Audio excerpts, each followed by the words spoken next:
আলাইকুম। শেফাস কুকে সবাইকে স্বাগতম। আশা করি সবাই ভালো আছেন। আজ আমি আপনাদের সাথে শেয়ার করছি বাঁধাকপির একটা রেসিপি। আর এই রেসিপিটা পুজো স্পেশাল রেসিপি, আর পেঁয়াজ রসুন ছাড়াই রেসিপিটা তৈরি করেছি। আসলে সত্যি বলতে এই রেসিপিটা তৈরি করার পরে বাসা সবাই খেয়েছে, সবাই খুবই পছন্দ করেছে। তো চলুন শুরু করা যাক পুরো প্রস্তুত প্রণালী। প্রথমে বাঁধাকপিকে আমি কুচি কুচি করে কেটে নিয়েছি। কেটে ধুয়ে একটা চালনির মধ্যে রেখে দিয়েছি পানিটা ঝরে যাওয়ার জন্য। আর কিছু আলু নিয়েছি, এখানে কিউব করে কেটে রেখেছি, এটাও ধুয়ে পানি দিয়ে রেখেছি যাতে কালো না হয়। চলে এসেছি রান্নায়। আমি কড়াইটা বসিয়ে দিয়েছি। এখন কড়াইয়ের মধ্যে কিন্তু পানি আছে, পানিটা শুকানোর জন্য অপেক্ষা করছি আর কি। তো শুকিয়ে গিয়েছে। এখন আমি কিছুটা তেল দিয়ে দিচ্ছি, আর এখানে অল্প পরিমাণে তেল দিয়েছি কারণ এখন আমি আলুটা ভেজে নিব ওই জন্য। তো আলুগুলাও দিয়ে দিলাম। এখন আলুগুলা দিয়ে এখন আমি এর সাথে অ্যাড করছি সামান্য হলুদ আর সামান্য লবণ। তো এটা দিয়ে একটু ভেজে নিব। আর এইভাবে ভেজে রান্না করলে এই বাঁধাকপির স্বাদটা কিন্তু দ্বিগুণ হয়ে যায়। আর এই রেসিপিটা কিন্তু আমি শিখেছি কলকাতা থেকে, একটা বৌদির কাছ থেকে। উনি করে আমাকে খাইয়েছিলেন। তো আমি জিজ্ঞেস করেছিলাম, তো পরে আবার যখন রান্না করেছে আমাকে দেখিয়েছে। তো এটা খুবই মজার একটা রেসিপি, আর আপনারা অবশ্যই এইভাবে করবেন, তাহলে ভালো লাগবে। এখন ভাজা হয়ে গিয়েছে, আমি তুলে নিচ্ছি আলুগুলো। চলে এসেছি রান্নায়। তো এখন তেল দিয়ে দিলাম প্যানের মধ্যে, আর এখন ফোড়নের জন্য দিয়ে দিচ্ছি আমি গরম মশলা আর দিচ্ছি তেজপাতা। তো গরম মশলার মধ্যে নিয়েছি এলাচ, দারচিনি, লবঙ্গ আর 2টি তেজপাতা দিয়েছি। এখন কিছুটা ভেজে নিচ্ছি। তো কিছুটা ভেজে নিয়ে এখন আমি হাফ চা চামচ পাঁচফোড়ন দিয়ে দিলাম। যাদের এখানে পাঁচফোড়নের সমস্যা আছে তারা এখানে একটু জিরা দিয়ে দিবেন। তো এখন আমি এবার এটা দিয়ে একটু নাড়াচাড়া করব কিছু সময়, মানে এটা দেখতে হবে যেন পুড়ে না যায়। তো 30 সেকেন্ডের মতো নাড়াচাড়া করলেই হবে।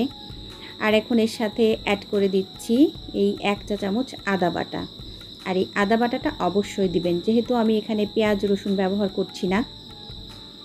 আর এখন এর সাথে অ্যাড করছি একটু হলুদ, আর কি 1 চা চামচ পরিমাণ হলুদের গুঁড়া। আর দিয়ে দিচ্ছি এখানে স্বাদ মতো লবণ। আর আপনারা যদি আরেকটু কালারফুল চান সেই ক্ষেত্রে এখানে একটু মরিচের গুঁড়া দিতে পারেন। তো এখন একটু পানি দিয়ে এটাকে কষিয়ে নিচ্ছি। তো মশলাটা কিন্তু কষানো হয়ে গিয়েছে। এই পর্যায়ে আমি বাঁধাকপিগুলো দিয়ে দিচ্ছি। আর বাঁধাকপিটা এখন নতুন উঠেছে, আর নতুন যখন ওঠে তখন কিন্তু এর স্বাদটা খুব ভালোই লাগে, মানে একটু পুরাতন হয়ে গেলে যেমন লাগে না, তার থেকে একটু ভালোই লাগে। তো সবগুলো দিয়ে দিয়েছি, দিয়ে এখন আমি একটু নাড়াচাড়া করছি। তো বাঁধাকপি কিন্তু প্রথমে দেখতে দেখা যায় অনেকগুলা, তারপরে কিন্তু এটা কমে যায় কিছুক্ষণ পরে আর কি। তো আমার একটা বাঁধাকপিতে এতটুকু হয়েছে, এটা কিন্তু 1 কেজি ওজন ছিল আর কি। তো এই পর্যায়ে ঢেকে দিয়েছি, আর এটাকে ঢেকে দিয়েছি, আবার নাড়াচাড়া করছি, আবার ঢেকে দিয়েছি। তো এইভাবেই কিন্তু আমি রান্নাটা করছি। আসলে অনেক প্রসেস, এত তো দেখানো যায় না। এখন আমি কাঁচামরিচ দিয়ে দিলাম। আমি কিন্তু প্রথমে মরিচ দেইনি, তো এই পর্যায়ে একটু দেরি করে দিয়েছি আজকে মরিচটা। তো এখন নাড়াচাড়া করছি। নাড়াচাড়া করে যেহেতু দেখলাম পানি শুকিয়ে গেছে, এখন আমি আলুগুলো দিয়ে দিচ্ছি। আর এই পর্যায়ে এসে আলুগুলো দিবেন। দেওয়ার পরে এর সাথে কিন্তু আর আপনারা নর্মাল পানিটা ব্যবহার করবেন না, কারণ নর্মাল পানিটা ব্যবহার করলে কিন্তু আলুটা একটু শক্ত হয়ে যাবে আর বাঁধাকপিটাও একটু শক্ত হয়ে যাবে। যেহেতু আমার দুটোই কিন্তু প্রায় মাঝামাঝি পর্যায়ে রান্না হয়ে গেছে, তো আমি এখানে পানি বসিয়ে দিয়েছি গরম করার জন্য। এখন দেখতে পাচ্ছেন বেশ ভালো করেই কষানো হয়ে গেছে, এর মধ্যে কোনো পানি নেই। তো এখন আমি সেই যে গরম পানিটা বসিয়েছিলাম ওই পানিটা অ্যাড করে দিচ্ছি। যেহেতু এই রেসিপিতে কিন্তু ঝোল রাখলে ভালো লাগে না, ওই জন্য কিন্তু পানিটা আমি কম দিয়েছি। অনেকে ঝোল ঝোল পছন্দ করেন, তারা একটু পানিটা বেশি দিবেন। এই রেসিপিটা কিন্তু সাদা ভাত, রুটি, লুচি, পরোটা সব কিছুর সাথেই ভালো লাগে। তো আমি এখানে একটু স্বাদটা বাড়ানোর জন্য 1 চা চামচ চিনি দিয়ে দিয়েছি। যদি কারো চিনিতে সমস্যা থাকে বা যাদের ডায়াবেটিক্স আছে তারা কিন্তু এখানে একটু সুইটেক্স দিতে পারেন, তাতেও কিন্তু ভালো লাগবে। আবার আমি ঢেকে দিয়েছিলাম।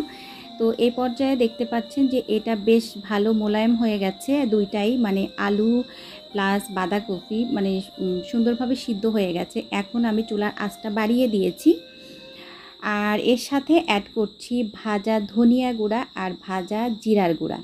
তো তো এই দুইটা জিনিস দিবেন, দিলে কিন্তু অনেক ভালো লাগবে। তো এই রান্নাটা কিন্তু আমার অলমোস্ট হয়ে গিয়েছে প্রায়। তো আমি ঝোলটাকে শুকিয়ে নিব, আর নামানোর আগে লাস্টে আমি একটু ঘি দিয়ে দিব। এই ঘিটা দেওয়ার কারণ হচ্ছে লাস্টে যখন ঘিটা দিবেন, যখন আপনারা খাবেন, ঘিয়ের একটা সুন্দর স্মেল আসবে, খুবই ভালো লাগবে। তো রান্নাটা অলমোস্ট কমপ্লিট। এখন একটু ঘি দিয়ে এটাকে আমি চুলার আঁচটা বাড়িয়ে নাড়াচাড়া করে এটাকে নামিয়ে রাখবো। তো এতক্ষণ যারা আমার সাথে ছিলেন সবাইকে অসংখ্য অসংখ্য ধন্যবাদ। সবাই ভালো থাকবেন, আমার জন্য দোয়া করবেন। আমিও আপনাদের জন্য দোয়া করি। আপনারা ভালো থাকুন, সুস্থ থাকুন, আর নিত্য নতুন রান্না করে প্রিয়জনকে খাওয়ান। আগামী পর্ব দেখার আমন্ত্রণ জানিয়ে আজকের মতো আমি শিরিনা বিদায় নিচ্ছি। আল্লাহ হাফিজ। আসসালামু আলাইকুম।